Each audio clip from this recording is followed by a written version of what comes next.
যে কোনো গাছের ভালো বৃদ্ধি ও ফুল ফল আনতে ও গাছের গ্রোথ বাড়ানোর জন্য 16টি খাবারের দরকার হয়। এর মধ্যে যদি যে কোনো খাবারের অভাব হলে গাছ ঠিকঠাকভাবে ফল ফুল দিতে পারে না, গ্রোথও করতে পারে না। আজকে আমরা জানবো আমাদের 9 রকম মিশ্র খাবারের সার তৈরি কিভাবে করব। যেই খাবারগুলো দিলে গাছ ঠিকমতো পর্যাপ্ত পরিমাণে ফুল ফল আনতে পারবে, ভালো গ্রোথ থাকতে পারবে, গাছের হেলদি ভালো থাকতে পারবে।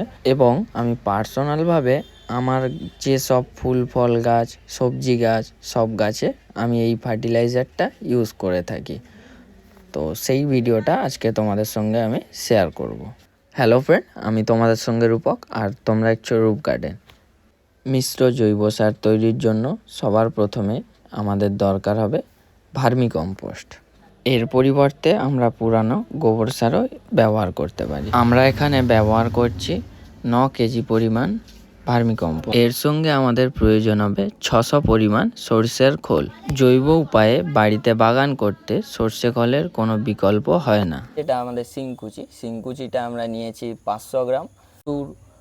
মানে শিং যে হয়, সেই শিং থেকে শিংকুচিটা তৈরি হয়, খুঁট চেঁচে তৈরি হয় শিংকুচি। তো এখানে এইগুলো আছে, এগুলো দেখলে অবশ্যই বুঝতে পারবে যে ভালো পরিমাণের শিংকুচি।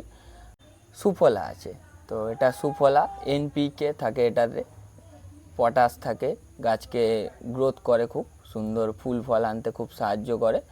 তো আমরা এখানে সুফলা নিয়েছি 500 গ্রাম। আমরা নিয়েছি যে নিমখোল, এখানে নিমখোল আমরা 300 গ্রাম মতো নিয়েছি। তো নিমখোলটা আমাদের বেশি নেওয়া অবশ্যই দরকার ছিল। তো 7 কেজি ভার্মি কম্পোস্টের সঙ্গে এখানে আমরা 500 গ্রাম নিমখোল নিতাম, তো আমার কাছে ছিল না, তো তার জন্য আমি 300 গ্রাম নিমখোল নিয়েছি।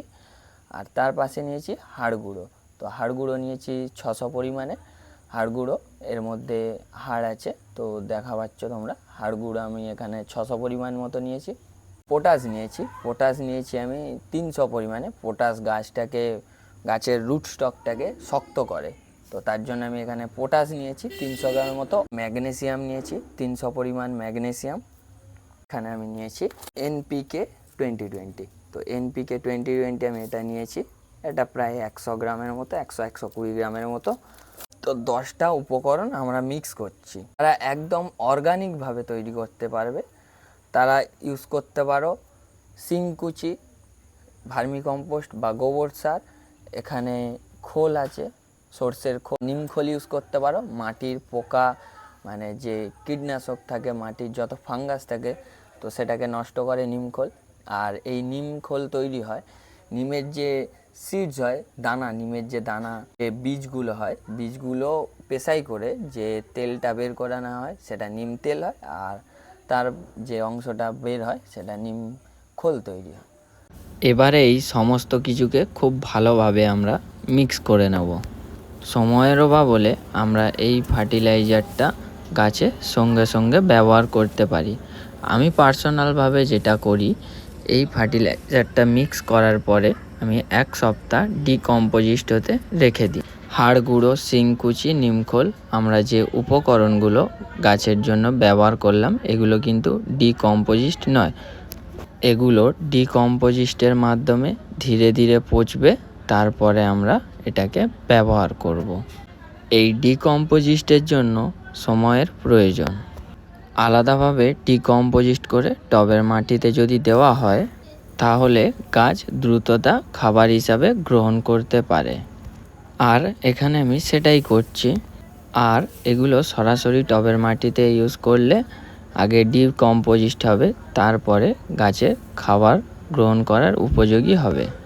আমরা এখানে খুব সুন্দরভাবে খাবারগুলোকে মিক্স করে নিয়ে আমরা এখানে হালকাভাবে জল ছড়া দিয়ে ডিকম্পোজিট হওয়ার জন্য রেখে দিচ্ছি। অতিরিক্ত পরিমাণে জল দিয়ে কাদা করা যাবে না।